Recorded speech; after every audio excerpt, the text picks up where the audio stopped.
জেরাই খান পান্না তিনি এরই মধ্যে ঘোষণা দিয়েছেন যে তিনি রাষ্ট্রপক্ষের কৌশলী নিযুক্ত হবেন না।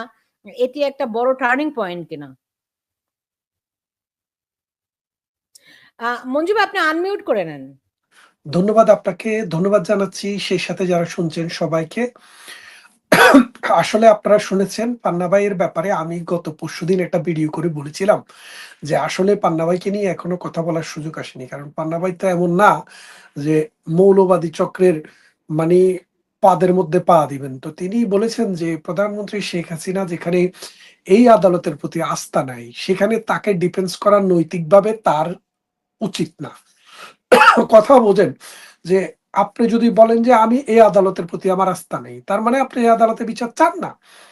যেহেতু এই আদালতের প্রতি প্রধানমন্ত্রী শেখ হাসিনার আস্থা নাই, সেহেতু পান্না ভাই মনে করেছেন যে নৈতিকভাবে তিনি প্রধানমন্ত্রীর এই ডিফেন্সের দায়িত্ব পালন করতে পারেন না, সেই জন্য তিনি সরে গেছেন। এটা বেশ ভালো। এবং তিনি বলেছেন আরো একটা কারণ, যেহেতু ফজলুর রহমানের বিরুদ্ধে এই আদালতে একটি মামলা রুজু হয়েছে, একটি রুল রিসি জারি হয়েছে, সেই জন্য তিনি ফজলুর রহমানকে ডিফেন্স করার জন্য সেখানে যাবেন। যেহেতু তিনি ফজলুর রহমানকে ডিফেন্স করার জন্য যাবেন এবং ফজলুর রহমানের কথার কারণে তাকে যখন নোটিশ দেওয়া হয়েছে, তিনি মনে করেন সেই ক্ষেত্রে এই আদালত বিতর্কিত আদালত বলিয়াই তিনি মনে করেন, সেই জন্য তিনি আর এখানে নেত্রীকে ডিফেন্স করার জন্য যাবেন না। এ হলো কথা। এখন আমরা জানি, আপনারাও জানেন যে এই ক্যাঙ্গারু কোর্টের জন্মই হয়েছে মূলত ওই ডক্টর ইউনুস গঙ্গের পারপাস সার্ভ করার জন্য। এখানে বিএনপিও ডাইরেক্টলি বা ইনডাইরেক্টলি লিঙ্কড আছে। কথা বুঝছেন? আমাদের দেশে বলে রসুন মানে আলাদা আলাদা কোষ, কিন্তু এগুলার পাশা সব এক জায়গায়। কথাটা বুঝছেন? ওই একই জায়গা থেকে বিএনপি, একই জায়গা থেকে জামাত, একই জায়গা থেকে ইউনুস, একই জায়গা থেকে এনসিপি। বাংলাদেশে 1971 সালের পরে 75-এর পর আমরা দেখেছি যে জিয়াউর রহমান কিভাবে 1971 সালের ঘাতকদেরকে বাংলাদেশের রাজনীতি করার সুযোগ দিয়েছেন। সেই বটবৃক্ষ মানে অনেক সেই মানে চারা গাছ বড় হইতে হইতে বটবৃক্ষ করার চেষ্টা তারা করেছে। এখন বিএনপি কে তারা খেয়ে ফেলছে, আগাছা এবং পরগাছা মিলে মূল গাছটাই খেয়ে ফেলছে। এই জন্য এখন ধরেন পূর্বাচলের প্লটের ব্যাপারে যে দুর্নীতির মামলা রায় দেয়া হয়েছে, শেখ হাসিনা জয় এবং পুতুলের কারাদণ্ডকে কিভাবে আপনারা দেখছেন, এবং এই রায়ের বিরুদ্ধে কি আপিল করা উচিত হবে?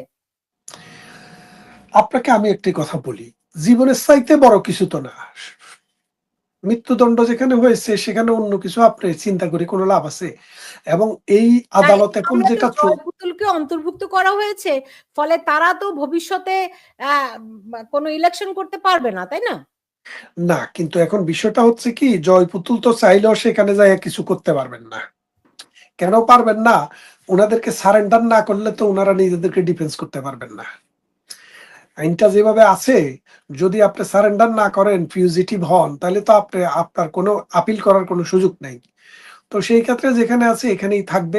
এক দ্বিতীয় আরেকটা জিনিস হচ্ছে কি, আপনারা দেখেছেন খালেদা জিয়ার বিরুদ্ধে একটা দুর্নীতির মামলার রায় হয়েছে। মঈনুদ্দিন ফখরুদ্দিনেরা মামলাটি করেছিল 2007 সালে, আর এটার রায় হয়েছে 2014 সালে বা 15 সালে নাকি 16 সালে। খেয়াল করে দেখেন কত বছর সময় লেগেছে। কারণ বিচার হতে গেলে বিচারে সময় লাগবে, বাংলাদেশের বিচার তো সবার জন্যই সমান, কিন্তু এদের বিচার হইতে কদিন লেগেছে? কারণ বিচার হইতে গেলে অনেক কিছু দেখতে হয়, সাক্ষী প্রমাণের ইস্যু থাকে, অনেক ইস্যু থাকে, কিন্তু যখন বিচারের নামে প্রহসন হয় তখন সেটা কিন্তু মঞ্চস্থ করার জন্য নায়ক নায়িকা রেডি থাকলেই হয়। তো এটা নায়ক নায়িকারা রেডি, সেই জন্য যে কোনো সময় এসব রায় হয়ে যেতে পারে। এখন একটা বিষয় খেয়াল করে দেখেন, ওই মামলাতে কিন্তু জয় এবং পুতুল কিন্তু আসামি ছিল না, এবং জয় এবং পুতুলের নামে রাষ্ট্রপক্ষ কোনো অভিযোগ নিয়ে আসে নাই। এটা ছিল শেখ হাসিনার বিরুদ্ধে মামলা। এখন জয় এবং পুতুলকে মানে কোর্ট অটোমেটিক দিয়ে দিছে। কথা বুঝছেন? ওই 100 নাম্বারের পরীক্ষা ধর্ম শিক্ষকরা আছে না, ধর্ম শিক্ষকরা তো বিগত মাইপা আর মানে পাতা গুনে নাম্বার দিতেন।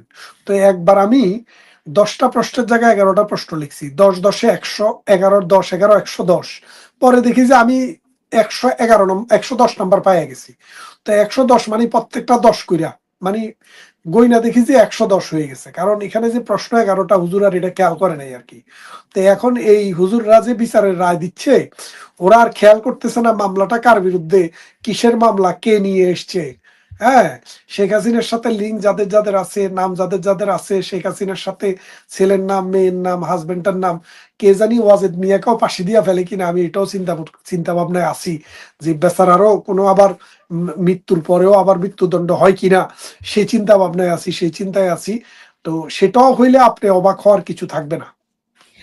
বিচারক বিচারক বলছেন যে প্লট দুর্নীতির মামলায় শেখ হাসিনা আবেদনই করেননি, অথচ হুম। 22 জন যে আসামি এই মামলায় তাকে সর্বোচ্চ সাজা দেয়া হলো। মানে কি বিচার এটাই? কাজের বিচার, কাজের গরু কিতাবে থাকে, গোয়ালে থাকে না, কথা বুঝছেন? মানে হিসাব টিসাব করলে আপনি কাগজে পত্রে পাবেন কাজের গরু কয় ভাগে কার ভাগে পড়ছে, কিন্তু গরু যে কত আগে বনে বাদারে ভাগে খায় ফেলছে সেটা আর কাজই জানে না। এই জন্য কাজের গরু গোয়ালে থাকে না, শুধু কাগজে থাকে। তো এখন এই কাগজের বাঘ, এখন ব্যাপারটা হলো কি, বাংলাদেশে তো সুপ্রিম কোর্টে এখন মনে করেন ফাংশনিং নাই।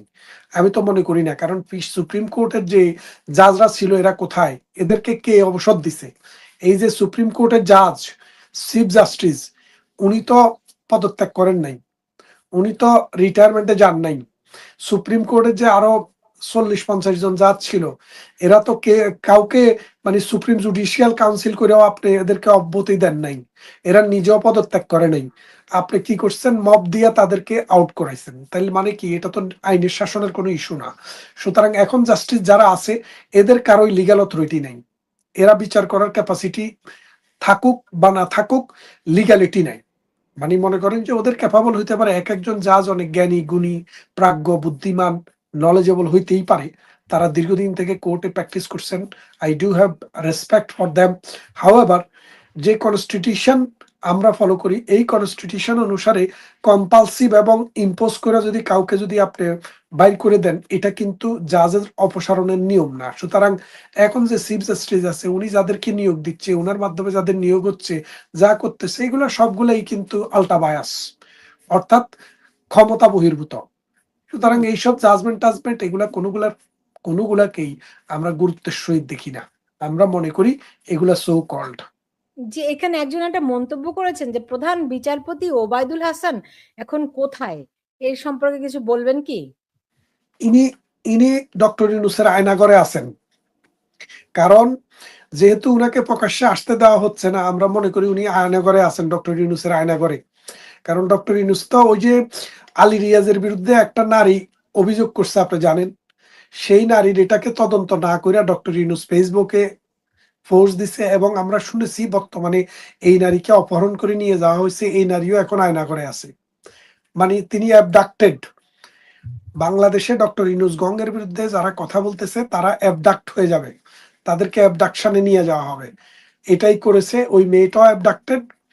এবং আমি মনে করি সুপ্রিম কোর্টের অনেক জাস্টিসে এখন আয়নাঘরে আছে, কারণ তারা তাহলে কোথায়, তাদেরকে হাজির করা হোক, সুমোটো দেওয়া হোক যে এই জাজকে হাজির করো, এই জাস্টিসকে হাজির করো, এরা কেউ নাই, এদের সব আয়নাঘরে, ডক্টর ইউনূসের আয়নাঘরে। এবং বাংলাদেশের 110 জন সংসদ সদস্য বর্তমানে আয়নাঘরে আছে। কার আয়নাঘর? ডক্টর ইউনূসের তৈরি করা। প্রধানমন্ত্রী শেখ হাসিনা ক্ষমতা ছেড়ে দেওয়ার 6 মাস পরে না, আপনি কি পৃথিবীবাসীকে, জেলখানার কথা বলছেন? আরে ভাই ওরা এসব জেলখানায় কিসে, জেলখানায় থাকলে, কেউ যদি জেলখানায় থাকে তার বিচার হয়, তার জামিন হয়। জেলে থাকলে এদের বিচারও নাই, জামিনও নাই। না, তাহলে কিন্তু ওরা ওরা কিন্তু ওবায়দুল হাসান তিনি তো জেলখানাতেও নাই। উনি এই জন্যই তো বলতেছি, কোন জাহাজে জেলখানায় নাই, ওনারা ডক্টর ইউনূসের প্রাইভেট জেলে আছে। বাংলাদেশ পুরাটাই এখন জেলখানা, যে যেখানে ছাত্রলীগের, যুবলীগ, আওয়ামী লীগের লক্ষ লক্ষ লোক প্রাইভেট জেলে আছে। এগুলা প্রাইভেট জেল আমি মনে করি। ধরেন আপনি ঘরেও থাকতে পারতেছেন না, বাজারেও যাইতে পারতেছেন না, আপনি বাংলার জমিনেই আছেন, পালাইয়া পালাইয়া আছেন, তাহলে আপনি কোথায় আছেন? আপনি এক ধরনের জেলে আছেন। এই জেল কে তৈরি করছে? ডক্টর ইউনূস তৈরি করছে, গংরা তৈরি করছে। পুরা বাংলাদেশটাই তো এখন একটা বদ্ধ ভূমি। এই বদ্ধ ভূমির মধ্যে কাকে কোথায় কখন হত্যা করবে, কাকে কোথায় ধর্ষণ করবে, কাকে কখন বলাৎকার করবে, কাকে কখন এই চাপাতি দিয়ে কুপিয়ে হত্যা করবে, এটার কোনো নিশ্চয়তা নাই। এটা আফগানিস্তান, সোমালিয়া, এটা এখন এইরকম কোন একটা রাষ্ট্রের মতো চলছে।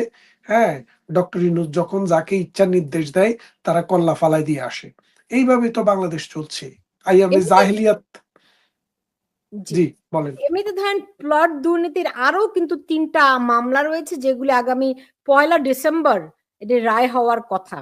এবং সেই মামলায় শেখ রেহানা, টিউলিপ সিদ্দিক তারাও কিন্তু আসামি।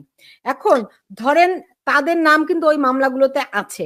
ব্রিটিশ হুম, এমপি টিউলিপের বিরুদ্ধে কোনো যদি দণ্ড ঘোষণা করা হয়, এর হুম। আন্তর্জাতিক প্রভাব কি হতে পারে? ব্রিটিশ আইনে কি বলে সেটা? দেখেন, গত পরশুদিন এখানকার গার্ডিয়ান পত্রিকা এবং অন্যান্য পত্রিকায় ব্রিটেনের সবচাইতে টপ লয়ার যারা, তার মধ্যে একজন হচ্ছে সেরি ব্লেয়ার। সেরি ব্লেয়ার হচ্ছে সাবেক প্রাইম মিনিস্টার টনি ব্লেয়ারের ওয়াইফ। সুপ্রিম কোর্টের ব্রিটিশ মানে হাইকোর্ট সুপ্রিম কোর্টের খুব স্বনামধন্য লয়ার। তিনি বলেছেন যে ডক্টর ইউনূস যেটা করেছে এখানে আইনের ব্যত্যয়, এটা আইন না, এটা হচ্ছে মাত্র পলিটিক্যালি মানুষকে পলিটিক্যাল কনভিকশন এগুলো দেওয়া হচ্ছে। এগুলোর তীব্র নিন্দা তারা জানিয়েছে। আমরাও তাই মনে করি, যা হচ্ছে এগুলা পলিটিক্যাল কনভিকশন, কোনো তাদের কোনো সুযোগ নাই। দেখেন, সরি, কোনো আসামিকে রাষ্ট্রের দায়িত্ব হচ্ছে তাকে নিরাপত্তা দেওয়া। রাষ্ট্র যখন নিরাপত্তা দিবে তখন সে আইনজীবী নিয়োগ করবে। এখন যে আইনজীবী নিয়োগ করে, আপনি দেখছেন না তাজুলে ওই জিয়াউল হাসানের বোন তার আইনজীবী, কোনো আইনজীবী নিয়োগ করতে পারতেছে না, বিদেশি আইনজীবীও দিচ্ছে না, তখন তার বোন আপন ভাইকে রিপ্রেজেন্ট করতেছে। তাকে বলল আপনি বেশি কথা বললেন না, আপনার নামও অনেক কিছু আছে, মামলায় ঢুকাইয়া দেব। আপনার কথাটা বুঝছেন? এটা তো খোলা আকাশের নিচে, একদম খোলা কোর্টে বলছে। কোর্ট কি কোনো উদ্যোগ নিয়েছে? সুমোটো কোনো রুল দিয়েছে? তাইজুলকে কি মানে ঘোষণা করছে যে তুমি অযোগ্য, তুমি মানে ভিন্ডিকটিভ?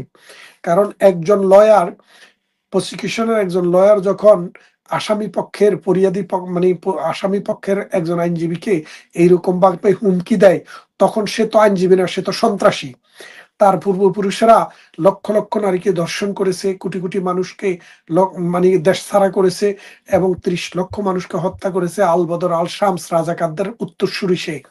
সে যে এই কথাটা বলেছে, কোর্টে পত্রিকায় এসছে, কোর্ট কি এটার কোনো বিচার নিয়েছে? কোর্ট কি সুমোটো কোনো রুল দিয়েছে? দেয় নাই। তার মানে কোর্ট যে পক্ষের, এই আইনজীবীও সে পক্ষের, সরকারও সে পক্ষের, মামলার সবকিছুই সে পক্ষের। সুতরাং এখানে তো আর আপনার কিছু করার নাই, আপনি জানেন। না, কিন্তু তারপরেও তো আমরা দেখলাম টিউলিপ সিদ্দিকী পদত্যাগ করলেন, তাই না? ফলে পলিটিক্যালি তিনি ভিক্টিমাইজড হচ্ছেন কিনা, এর পরবর্তী প্রভাব কি হতে পারে? দেখেন, এখানে বিষয়টা হচ্ছে কি, টিউলিপ সিদ্দিক ব্রিটিশ ভদ্র মানুষের দেশ। এই ভদ্র মানুষের দেশে একটা বিষয় হলো, যদি কারো বিরুদ্ধে কোনো অভিযোগ উঠে, তিনি সেই পদ থেকে রিজাইন দেন। কেন দেন? যদি তিনি সরকারি পদে থাকেন, মিনিস্টেরিয়াল দায়িত্বে থাকেন, তখন ইনভেস্টিগেশন প্রসেসে তিনি প্রতিবন্ধকতা সৃষ্টি করতে পারেন, অর্থাৎ উনি ম্যানিপুলেট করতে পারেন। সেই জন্য এরা মনে করে যে আমার বিরুদ্ধে যখন অভিযোগ এসছে, আমি প্রজাতন্ত্রকে সার্ভিস দেই, রাজতন্ত্রকে সার্ভিস দেই, আমি এই রাষ্ট্রকে সার্ভিস দেই, আমি এখন পদত্যাগ করলাম, রাষ্ট্র নিরপেক্ষ তদন্ত করে দেখুক। তো রাষ্ট্র নিরপেক্ষ তদন্ত করে দেখেছে, দেখার পর রাষ্ট্র দেখলো যে তিনি কোর্ট ভঙ্গ করেননি, কোনো মিনিস্টেরিয়াল রেসপন্সিবিলিটি ভঙ্গ করেননি, তিনি সব ঠিকঠাক ভাবেই করেছেন। সেই জন্য তাকে কিন্তু সেখান থেকে আর কোন রকমের এম্বার্গো দেওয়া হয়নি। তারপরেও যেহেতু উনি পদত্যাগ নিজে থেকে করছেন এবং মামলা চলমান আছে, সেই জন্য তিনি তো এখনো মেম্বার পার্লামেন্ট আছেন। মেম্বার অফ পার্লামেন্ট নির্বাচন করে জনগণ, আর এমপি নির্বাচন মানে মিনিস্টার নির্বাচন করে প্রাইম মিনিস্টার। তো প্রাইম মিনিস্টার চাইলে ওনাকে আবার নিয়োগও করতে পারেন, নাও করতে পারেন। যেহেতু একটি বিতর্ক উঠেছে, মামলাটি এখনো শেষ হয়নি, এখন চলছে, এই মামলার কোনো প্রভাব হবে কিনা সেটা তো আমি আর আপনি বলতে পারবো না, মামলার পরবর্তী পর্যায়ে বলা যাবে। জি। এমনিতে গতকাল আমরা দেখলাম যে দুদক শেখ হাসিনার যে পৈতৃক সম্পত্তি স্বর্ণালংকার, হ্যাঁ, এগুলো জি, তারা প্রদর্শন করেছে তার লকার ভেঙে, তার বিনা অনুমতিতে। আইনের দৃষ্টিতে এটা কতটুকু সঙ্গত? দেখেন, আমি একটা পত্রিকা দেখাই, দেখেন, এই পত্রিকাটির নাম হচ্ছে দৈনিক বাংলা, এবং আরো একটি পত্রিকা এসছে ইত্তেফাক। এটা হচ্ছে 1981 সালের 30শে অক্টোবর এই পত্রিকাটিতে লিখছে যে জিয়াউর রহমানের মৃত্যুর পর এরশাদ সরকার যখন ক্ষমতায়, প্রধানমন্ত্রী আচ্ছা, শেখ আবার হাসিনা। একটু দেখেন তো ছবিটা। কি দেখা যাচ্ছে না? হ্যাঁ, এই যে দেখেন, এই ছবিটা হচ্ছে দৈনিক বাংলা। একটু একটু ডান দিকে নেন আপনার। হ্যাঁ, প্রায় 8 লাখ টাকার জিনিস পাওয়া গেছে।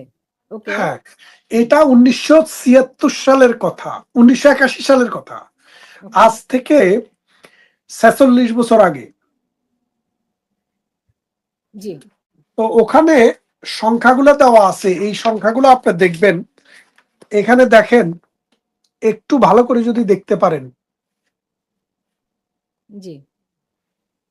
এখানে বলা আছে যে 503 ভরি সোনার অলংকার আর 4054 ভরি রূপার অলংকার। এখন 500, এখানে তো 800 ভরি বলছে, তার মধ্যে 500 ভরি শুধু ওই সময়ে তার পৈতৃক উত্তরাধিকার ছিল পূর্বপুরুষের যুগ থেকে। মানে বেগম মুজিবের শাশুড়ি, তার মা, তারা তো মনে করেন যে খুব সম্ভ্রান্ত পরিবারের লোক ছিল। যখন বাংলাদেশের মানুষ রাস্তায় পায়খানা করে, তখন শেখ মুজিবের বাবা পেশকার ছিলেন, শিক্ষিত মানুষ ছিলেন। সেই পরিবারের মানুষ বঙ্গবন্ধু শেখ মুজিবুর রহমান। তারপরে ওখানে লেখা আছে যে তার পরিবারের, তার ছেলের, মেয়ের, জামাতার, কন্যাদের সবার সম্পদ মানে 503 ভরি ছিল 1981 সালে। গত 46 বছরে শেখ হাসিনার, শেখ হাসিনার মেয়ের, বোনের আরো কিছু অ্যাড হয়েছে না? তো শেখ হাসিনা তো আজকে বলেছেন যে এটা তো আমার লকার, আমার লকার তো তারা ভাঙতে পারে না। যদি আমার লকার ভাঙে, তা আমার উত্তরাধিকারী যারা আছে তাদেরকে থাকতে হবে। এই লকার তো টাকা পয়সার লকার না, এটা হচ্ছে তার ব্যক্তিগত স্বর্ণ গহনা রাখার লকার। তো এই গহনার লকার ভেঙেছে। এখন এখানে আমি আমি কালকে মনে করেছিলাম যে এটা সঠিক কিনা, আমি ধারণা ছিল না, কিন্তু পরবর্তীতে নেত্রী কিন্তু আজকে স্টেটমেন্ট দিয়ে বলেছেন, তিনি বলেছেন যে এখানে যে আমার পূর্বপুরুষের কাছ থেকে পাওয়া গহনা, আপনি দেখেন একদম ভেরি ক্লিয়ার। পত্রিকার রিপোর্ট অনুসারে এরশাদ সাহেব যখন হস্তান্তর করে 81 সালে, তখন এরশাদ না, মানে সাত্তার সাহেবের মানে সময় আর কি, যখন হস্তান্তর করে তখন তার শুধু সোনার পরিমাণে হইল 503 ভরি। এত বছর পরে 503 ভরির সাথে কি গত 44 বছরে আরো 300 ভরি যোগ হবে না? তার ছেলে সন্তান, ভাই বোন সবার। সুতরাং থাকতেই তো পারে, তারা তো ওই রকম পরিবারের মানুষ। জি। এমনিতে ধরেন আপনার যদি কোনোভাবে মানে ইনস্ট্যান্ট মনে থাকে, বঙ্গবন্ধুর 32 নম্বর বাড়ি থেকে কি পরিমাণ স্বর্ণালংকার পাওয়া গিয়েছিল এটাই তো, বঙ্গবন্ধুকে হত্যার পরে? বঙ্গবন্ধুকে হত্যার পরে ওটা সিলগালা করে রাখা হয়েছিল, এটা রাষ্ট্রের একটা দায়িত্ব ছিল। ওখানে 503 ভরি স্বর্ণ পাওয়া গেছিল। ওই 500 বাড়িতে। তো, হ্যাঁ, সেটাই তো আমি দেখাইলাম যে 503 ভরি। এই ওকে। যে এটা পত্রিকাটা দেখাইলাম, এই পত্রিকাটা প্রধানমন্ত্রী মানে বঙ্গবন্ধুকে হত্যা করার পরে প্রধানমন্ত্রী তো এক্সাইলে ছিলেন। তো এক্সাইল থেকে উনি ফেরত আসলেন 1981 সালের 17ই 17ই মে। তো 17ই মে ফেরত আসার পরে জিয়াউর রহমান মারা গেলেন 31শে মে। তখন তো সাত্তার ক্ষমতায় আসলেন। সাত্তার সাহেব ক্ষমতায় আসার পর তখন এই প্রধানমন্ত্রী শেখ হাসিনাকে এই জিনিসপত্রগুলো বুঝাইয়া দিলেন। মানে 32 নম্বরে যা পাওয়া গেছে, সেই 32 নম্বরে পাওয়া জিনিসের মধ্যে 503 ভরি স্বর্ণ ছিল তার সে পূর্বপুরুষের। ওকে, সেই সেগুলোর কোনো বিবরণ আছে কি কি ধরনের অলংকার ছিল?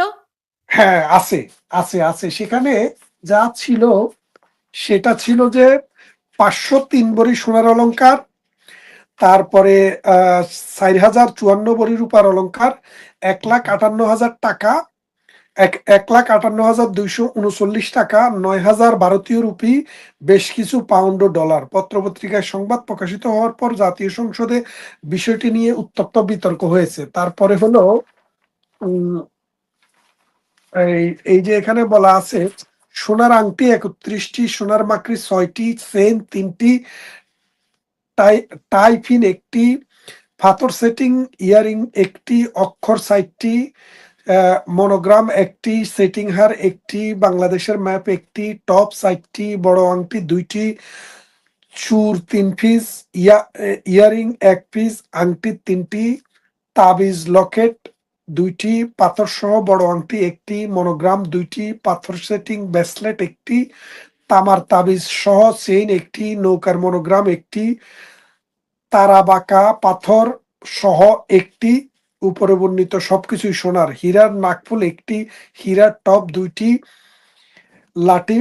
প্লাটিনামের হীরার ইয়ারিং ও বিভিন্ন প্রকারের 19 তোলা রূপার জিনিস।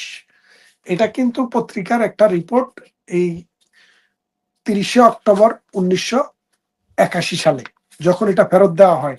তার মানে হচ্ছে এই 500 ভরি সোনার কিন্তু ওই পাকিস্তান আমল ব্রিটিশ পিরিয়ড থেকে বঙ্গবন্ধু পরিবারের উত্তরাধিকার, তারা এর এগুলো মধ্যে ব্যবহার আমি করেন। ঠিক জানি না, আপনি আমাকে ওই হিসাবটুকু বলতে পারবেন কিনা যে এর মধ্যে ধরেন শেখ জামাল এবং শেখ কামালের বিয়ের গয়না হিসেবে কতটুকু ছিল?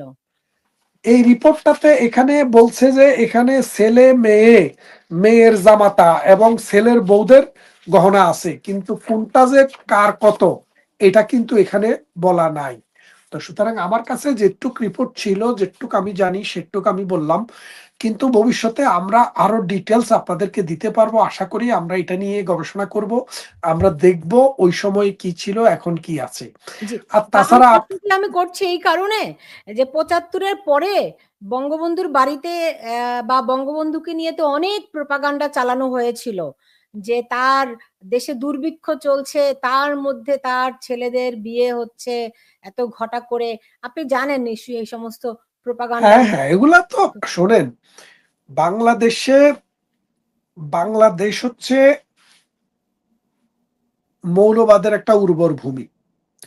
এই দেশ একদিকে সহজিয়ার দেশ, আরেকদিকে এখানে আরো একটা ফ্যাক্ট আছে, এটা একটা হিস্ট্রিক্যাল ফ্যাক্ট। দেখেন, ভারতবর্ষে বাংলা যে অংশটা, বাংলা এবং বিহার উড়িষ্যা, এটা নিয়ে কিন্তু একটা টেরিটরি ছিল। তখন 1905 সালে বঙ্গভঙ্গ হয়। বঙ্গভঙ্গ হওয়ার পরে প্রচুর আন্দোলন হয় যে বাংলাকে দুই ভাগ কেন করা হলো। যখন এই আন্দোলন করা হয় তখন 1911 সালে বঙ্গভঙ্গ রদ করা হয়। 1911 সালে যখন বঙ্গভঙ্গ রদ করা হয় আন্দোলনের ফলে, তখন ব্রিটিশরা খেপে যায়। খেপে যায় কি করলো, এই ভারতবর্ষের রাজধানী দিল্লি থেকে, মানে কলকাতা থেকে 1911 সালে বা 12 সালে এটাকে নিয়ে যায় দিল্লি। কলকাতাতে আর রাজধানী ফিরে আসে নাই।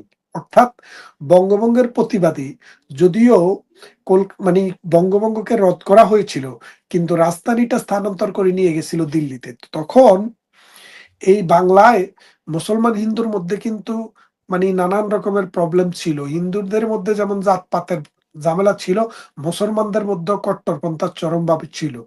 এই দুইবিধ কারণে কলকাতার রায়ট হয়েছে, নোয়াখালীতে রায়ট হয়েছে, ঢাকায় রায়ট হয়েছে, মানে পাকিস্তানে রায়ট হয়েছে। তখন এই বাংলার এই অংশটাতে মৌলবাদীর গোষ্ঠীর সমাহার নানানভাবে প্রকট হয়ে ওঠে, যার কারণে শুধু মুসলমান না, মৌলবাদী গোষ্ঠীটাও এখানে কিন্তু খুব শক্তভাবে ছিল। যার ফলে 1971 সালে দেশের জন্য স্বাধীনতা নির্ধারণী যে ভোট ছিল, সেই ভোটও কিন্তু পাকিস্তানের মুসলিম পন্থীরা 30 ভাগ ভোট পেয়েছিল। আপনি খেয়াল করে দেখেন, 30 ভাগ কিন্তু কম ভোট না। এরপরে আপনি যদি দেখেন খেয়াল করি, রাস্তাঘাটে মোল্লারা, ওই যে সানাসুর বিক্রেতা যারা হইতো, মনে করেন যে যদি মোল্লা না হইতো তাহলে তারা সানাসুর বিক্রি করতো। এই সানাসুর বিক্রেতারা পৃথিবীর 100, মানে 100 বা 500 ইউনিভার্সিটির মধ্যেও পড়ে না আজাহার, ওই আজাহার মাদ্রাসার থেকে পড়ে আইসা আজাহারই লেখে। এই পীর সাহেবেরা যখন ওয়াজ করে তখন দেখবেন লক্ষ লক্ষ মানুষ বসে থাকে, বলে যে ঠিক কইলাম কিনা, সুবহান আল্লাহ। যেটার মধ্যে সুবহান আল্লাহ যায় এটা তো সুবহান আল্লাহ কয়, যেটার মধ্যে নাউজুবিল্লাহ যাওয়ার কথা ওখানেও সুবহান আল্লাহ কয়া বয়া থাকে, চিল্লায়। তো এই উর্বর ভূমির এই যে মৌলবাদী গোষ্ঠী, এই মৌলবাদী গোষ্ঠী সবসময় কিন্তু বুদ্ধির মুক্তি এবং চিন্তার স্বাধীনতার বিপক্ষে ছিল। তখন 1930-এর দশকে আমাদের দেশের প্রগতিশীল মানুষেরা একটা সংগঠন করেছিল, যাদের একটা পত্রিকা ছিল, পত্রিকাটার নাম ছিল শিখা। ওই শিখা পত্রিকা নজরুলও সম্পাদনা করতেন। ওটার মধ্যে লেখা থাকতো বুদ্ধির মুক্তি, চিন্তার স্বাধীনতা।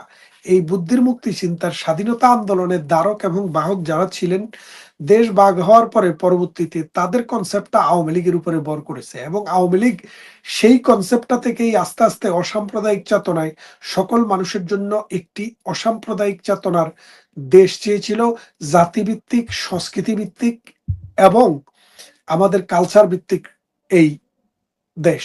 সেই দেশটি বঙ্গবন্ধুর নেতৃত্বে স্বাধীন হয়েছে, কিন্তু মোল্লারা চেয়েছিল পাকিস্তানে থাকতে। ওই পাকিস্তানের অবস্থা কিরকম আছে, পাকসার জমিন ৭ বাঁধের খবর তো আপনি জানেনই। সেই জন্য বাংলাদেশে যখন এই প্রগতিশীল মানুষের বিরুদ্ধে আপনি কোনো কথা বলবেন, এটা যদি এক হয়, এটা ১ লাখ হয়ে যাবে, কারণ তারা এটার বিরুদ্ধে কথা বলবে। অথচ ঘরে ঘরে আপনি দেখেন, কোনোদিন শুনছেন যে কোনো মৌলানারে নাস্তিকেরা ছুরি মেরা মারছে, গুলি করে মারছে? শুনবেন না। কারণ নাস্তিক বা প্রগতিশীল বা ভাউল এরা কিন্তু হত্যা করে না। কিন্তু যারা মৌলবাদী তারা কিন্তু প্রগতিশীল মানুষকে, অথবা যারা ধর্মে বিশ্বাস করে না তাদেরকে, অথবা ধর্মে বিশ্বাস করলেও যারা প্রগতিশীল তাদেরকে নানানভাবে গুপ্ত হত্যা করে। বঙ্গবন্ধুকে হত্যা করেছে, বঙ্গবন্ধু কিন্তু খাঁটি মুসলমান ছিলেন, কিন্তু পরবর্তীতে পাকিস্তানের লোকেরা কিন্তু বঙ্গবন্ধুকে হত্যা করলো। তো সুতরাং আপনি বুঝতে পারছেন এই প্রপাগান্ডাটা কিন্তু নতুন না। আওয়ামী লীগের বিরুদ্ধে, প্রগতিশীল সমাজের বিরুদ্ধে এটা সবসময় ছিল, ভবিষ্যতেও থাকবে। এবং এটার ভিতর দিয়ে এই দেশ, এই সমাজ আমরা দায়িত্বে রাখবো, আমরা ফিরে আসব। আপনাকে মনে রাখতে হবে যে এই সব মৌলানা মৌলবীদের শিক্ষা দীক্ষার লেভেলে অনেক নিচে। আপনি দেখেন, বাংলাদেশে একজন প্রফেসর ছিলেন ডক্টর জিল্লুর রহমান সিদ্দিকী। তিনি কিন্তু অক্সফোর্ড ইউনিভার্সিটি থেকে ইংরেজি সাহিত্যে প্রথম শ্রেণীতে প্রথম হয়েছিলেন বাঙালিদের মধ্যে। জাহাঙ্গীরনগর ইউনিভার্সিটির বিসিও হয়েছিলেন, কিন্তু তিনি জীবনে কোনোদিন এই কথাটি বলেন নাই, এই জিল্লুর রহমান সিদ্দিকী আহ অক্সফোর্ডে লেখছেন? লেখেন নাই। হারবার্ডে কেউ লিখছেন? লেখেন নাই। জয়, প্রধানমন্ত্রী শেখ হাসিনার ছেলে জয়, হারবার্ড ইউনিভার্সিটি থেকে পাশ করে এসেছেন, উনাকে দেখছেন কোনোদিন লিখতে হারবার্ডই? লেখেন নাই। কিন্তু এই মোল্লারা কিন্তু এই কি মদিনা থেকে পাশ করিয়ে এলে মাদানি, মক্কা থেকে পাশ করিয়ে এলে মাক্কি, তারপরে ওই কি বলে যে আজহার থেকে পাশ করিয়ে এলে আজহারি হয়ে যায়। মানে এদের হলো কি জানেন, ওরা হীনমন্যতায় ভোগে। মনে করেন আপনার উচ্চতা যদি 5 ফিট 5 ইঞ্চি হয়, মাইকের উচ্চতা যদি 6 ফিট হয়, তাহলে আপনাকে নিচে গেটিস দিতে হয় না? তো তারা সমাজের চাইতে একটু নিচু মানের, মানে ওদের উচ্চতা সমাজের চাইতে অনেক নিচে, এভারেজ উচ্চতার চাইতে নিচে, যার কারণে তারা নিচে গেটিস দিতে হয়। তে হানজালা, তারপরে মাক্কি, মাদানি, তারপরে কি জানি ওই আহ, ওই আজাহারি, এইসব লেখা তারা জি। আত্মতৃপ্তি, আত্মপ্রসাদ পায়। এই লোকেরা, এই নিচু মানের লোকেরাই এই প্রপাগান্ডা চালায়। দেখেন এক একটা ওয়াজে গেলে প্রপাগান্ডা শুনতে শুনতে না আপনার কিন্তু মন জ্বালাফালা হয়ে যাবে। জিনিস বুঝতে হবে, ধরেন আমারও উত্তরাধিকার সূত্রে আমারও কিছু গহনা আছে, হ্যাঁ, হ্যাঁ। আমি পড়ি আর না পড়ি, উত্তরাধিকার সূত্রে কম বেশি কিন্তু সবারই থাকে। এটা একটা হুম। স্মৃতি, এটা একটা হুম। ঐতিহ্য, একটা হুম। পরিবারের ঐতিহ্য। আপনি কি বলবো, সবচেয়ে বড় উদাহরণ যদি আমরা দেই, সেটা হচ্ছে ধরেন ব্রিটিশ রাজ পরিবারে আমরা দেখি প্রিন্সেস ডায়ানা যে গয়না পরেছেন, আজকে কেইট সেটি সেই গয়না পরছেন, তাই না? তার হুম। আগে এলিজাবেথ পড়েছেন, তার আগে হুম। ভিক্টোরিয়া পড়েছেন। এটা ট্রেডিশন। এখন কারো কি অধিকার আছে এই গয়নায় হাত দেওয়ার?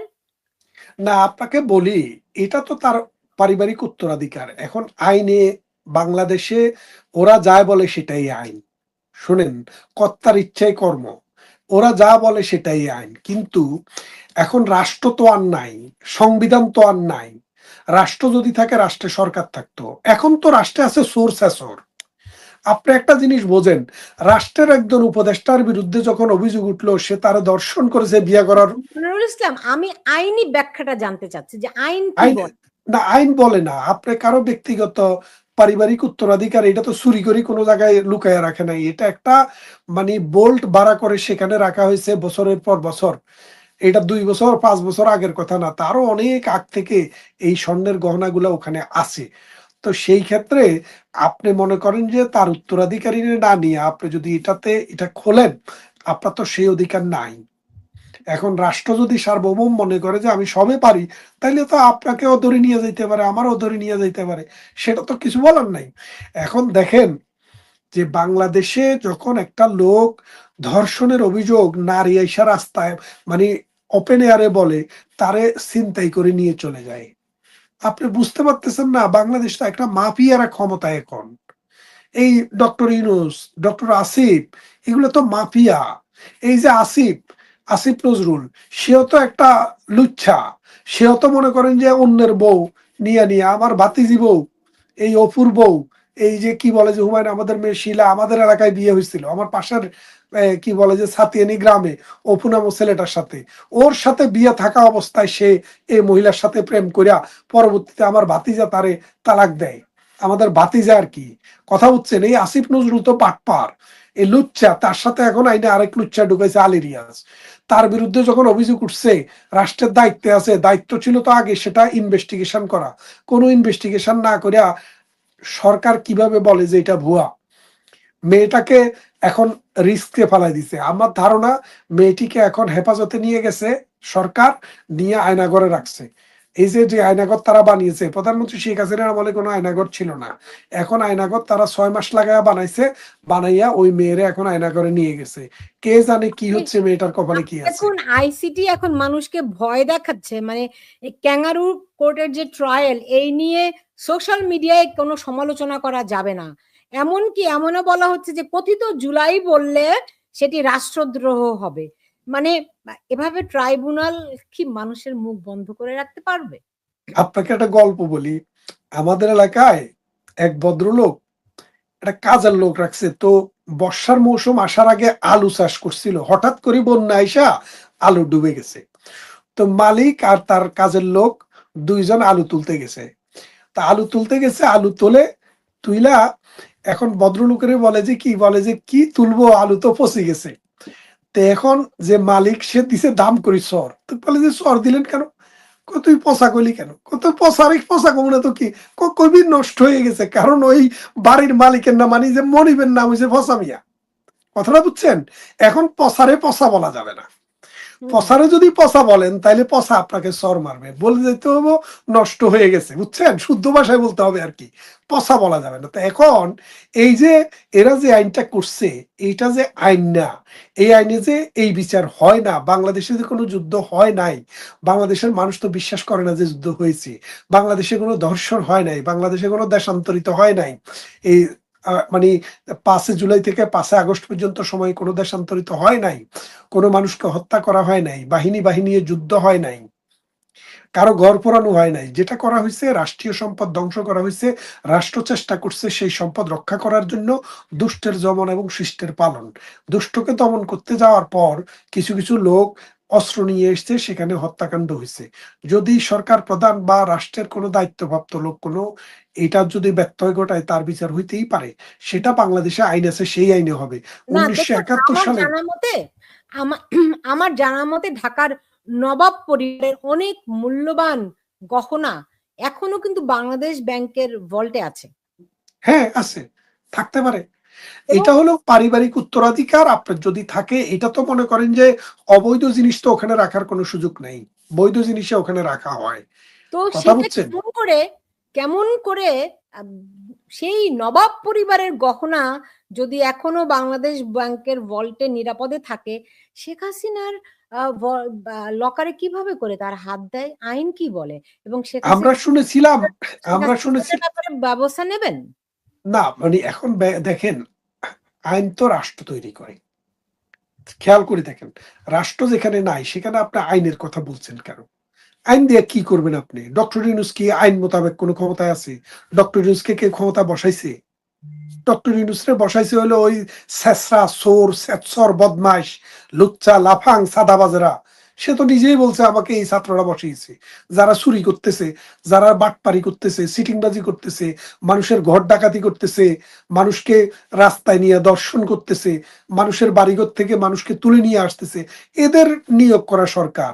ভাই আপনার ঘরে চোর ঢুকার পরে ডাকাত, যদি ডাকাতের দলে যদি মনে হয় 40 জন, আলিবাবাও 40 চোর, 40 চোর যদি এসে আপনার ঘর ডাকাতি শুরু করে, তখন আপনি কি বলবেন এরা ঘরের মালিক? এরা তো চোর। এদের কোনো অথরিটি নাই। এরা চোর ঢুকছে যার কারণে বাংলাদেশের আইনকে, সমাজকে, রাষ্ট্রকে ধর্ষণ করছে। এবং এর বিচার যখন রাষ্ট্র সমাজ আবার যখন কন্ট্রোলটা ব্যাক করবে তখন তাদের বিচার হবে। সুতরাং আপনি আইনের কথা এখানে আইনে নেন, এখানে আইন বলে কিছু নাই। তারা তো, তারা, আপনার কি মনে হয় ফেব্রুয়ারিতে তারা সত্যি নির্বাচন দেবে? আর যদি নির্বাচন দেয়ও, আমি যা শুনতে পাচ্ছি সে তো ভয়ঙ্কর। যদি নির্বাচন হয়, সেই নির্বাচন কিরকম হবে, কি নীল নকশার নির্বাচন হবে, সেটা শুনে আমি তো আতঙ্কিত বোধ করছি। না, ওটা তো নীল নকশার নির্বাচন হবে। সরকার এখন মনে করেন যে একটা মানুষকে সেভ করতে পারতেছে না, ঢাকা শহর রক্ষা করতে পারতেছে না, 68,000 গ্রামে একসাথে নির্বাচন হবে, সেটা করবে কি করে? সুতরাং সরকারের ওই ক্ষমতাও নাই, ইচ্ছাও নাই, সামর্থ্যও নাই, এবং স্বাদও নাই, সাধ্যও নাই। এবং মনে করেন স্বাদ এবং সাধ্য কথাটা কেন বললাম, যদি ডক্টর ইউনূসের যদি এই স্বাদ থাকতো, মানে ইচ্ছা থাকতো যে এই বাংলাদেশ, যেহেতু প্রধানমন্ত্রী শেখ হাসিনার সময় নির্বাচনগুলো নিয়ে জাতীয় এবং আন্তর্জাতিক পর্যায়ে নানান ইস্যু তৈরি হয়েছে, আমরা এখন সেই নির্বাচনটিকে, আমরা সেটিকে আরো ভালোভাবে করব এবং বিশ্বকে দেখাই দিব যে আমরা পারি। এই কথাটা যদি ডক্টর ইউনূস চিন্তা করতো, তাহলে ডক্টর ইউনূস কিন্তু পজিটিভ মাইন্ড সেট আপ নিয়ে সমস্ত স্টেক হোল্ডার, দেশের মানুষ, জাতি, ধর্ম, বর্ণ, রাজনৈতিক দল নির্বিশেষে সবাইকে ডেকে বলতো যে দেখো, এই দেশ রাজনীতিবিদরাই চালাবে, দেশ মানেই হচ্ছে রাজনীতি, রাজনীতি না থাকলে দেশ হয় না। গণতন্ত্র বলেন, সমাজতন্ত্র বলেন, যা বলেন, রাজনীতির ভিতর দিয়েই কিন্তু রাষ্ট্র আগায়। তাদেরকে নিয়ে বসে যদি বলতো চলো তোমরা রাজনীতিবিদেরা আইনের ভিত্তিতে কাকে কি শাস্তি দিবা সেটা আইন তৈরি করবে, বাট আমি সবাইকে নিয়ে একটি সুষ্ঠু নির্বাচনের আয়োজন করতে চাই। এবং সেই সুষ্ঠু নির্বাচনের আয়োজন করার জন্য তিনি যদি ইচ্ছা প্রকাশ করতেন, 1 সপ্তাহের মধ্যে সমাজে বাতাস বইতে শুরু করত, মানুষ কিন্তু জনগণের কাছে ফিরে যেত, সন্ত্রাস, চাঁদাবাজি, দুর্নীতি, রাহাজানি এগুলা কিছুই থাকতো না। এখন মানুষ মনে করত ভবিষ্যৎ কি দেখেন, ভবিষ্যৎ কি দেখেন? ভবিষ্যৎ মানে ওই যে আপনি পড়ছিলেন না, থাকে শুধু অন্ধকার, মুখোমুখি বসিবার, বুঝছেন? মুখোমুখি বৈশা তারা অন্ধকার দেখবে, বনলতা সেন আর দেখা যাবে না। তো এই জন্য বলছি ভবিষ্যৎ হচ্ছে বাংলাদেশের অন্ধকার। অন্ধকার এই কারণেই যে আপনি কাকে ক্ষমতায় নিয়ে আসতেছেন, হয় আফগানিস্তানের সেই দস্যুদেরকে, এই যে যারা আফগানিস্তানে রাষ্ট্র চায়, সে আফগানিস্তানের দস্যুদেরকে নিয়ে এসছেন, নিয়ে আসবেন, না হয় বিএনপি কে নিয়ে আসবেন। বিএনপি সম্পর্কে আমেরিকা কি বলছে? ওখানে বলছে যে মিস্টার 10%, যে তারেক রহমান সম্পর্কে বলছে দেশের জন্য, বিশ্বের জন্য এবং আমেরিকার জন্য হুমকি স্বরূপ। এবং তিনি এখন নাকি কুতুবের আব্বানি, মাহবুবে সোবানি, গাউসে সামদানি। উনার তো রিসেন্টলি আমরা শুনলাম যে উনি বাংলাদেশের ইমাম। কথাটা বোঝেন নাই? তো এখন এই যে ইমামদেরকে আনতেছে, এখন তো কিন্তু শাসক আসতেছে না। জি। গণতান্ত্রিক রাষ্ট্রে মনে করেন যে যিনি রাষ্ট্র চালাবেন তিনি হিন্দুর, তিনি বৌদ্ধের, তিনি মুসলমানের, তিনি খ্রিস্টানের, তিনি ধর্মিক যে তার, যিনি ধর্মিক না যে তারও। কিন্তু এখন আমরা শুনতেছি ইমাম আসবে। তো ইমাম আসলে তো ইমাম শুধু মুসলমানের হবে, হিন্দুর হবে না, বৌদ্ধের হবে না, খ্রিস্টানের হবে না। সুতরাং এই দেশটাকে সাম্প্রদায়িক একটা জায়গায় নিয়ে যাওয়ার চেষ্টা হচ্ছে। অর্থাৎ জামাতের সাথে কম্পিটিশন দিতে হলে তো ইমাম লাগবে, বোঝেন নাই? জামাত যেহেতু ইমামতিতে বিশ্বাস করে, তো জামাত জামাতের যেহেতু, সঙ্গে কম্পিটিশনে তারা কি পারবে? পারার দরকার কি, তারা ভাগ করে নিবে, কারণ তারা স্বাস্থ্যজাত ভাই। এই যে মনে করেন এখন রুমিন ফারহানা নানান রঙে বেরঙের কথা বলে না, উনি তো একদিন শিবিরদেরকে দিয়া বলল তোমরা শিবির আর বিএনপি তো বাই বাই, তো তারা বাই বাই। হ্যাঁ, মা এতের একজনই, এদের মা হচ্ছে খালেদা জিয়া, ভাই বোন তারা। হ্যাঁ, যে যারে পারে মারবো, খাইবো, আবার ভাগযোগ করি, এক বিছনায় শুবো, ঘুমাবো, বুঝছি। অসুবিধা কি?